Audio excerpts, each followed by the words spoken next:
আমি যে তোমাকে পাবো না এই কথাটা আমার অজানা ছিল না।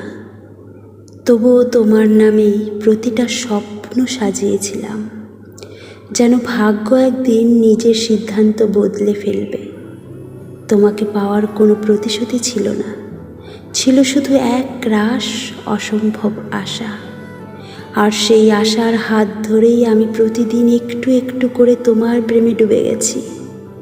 কেউ বলে না পাওয়ার ভালোবাসা সবচেয়ে কষ্টের, আমি বলি সবচেয়ে সুন্দরও বোধহয় এটাই, কারণ এখানে কোনো অধিকার নেই, তবু অনুভূতির গভীরতায় কোনো কমতি নেই।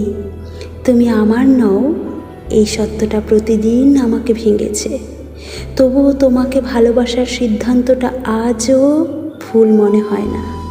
হয়তো কোনো দিন তোমার হাত ধরতে পারবো না, তবুও সারা জীবন এই একটাই গর্ব থাকবে, আমি এমন একজন মানুষকে ভালোবেসেছিলাম যাকে পাওয়ার কোনো সম্ভাবনা ছিল না, তবুও ভালোবাসাটা এক মুহূর্তের জন্যও কমিয়ে দিইনি।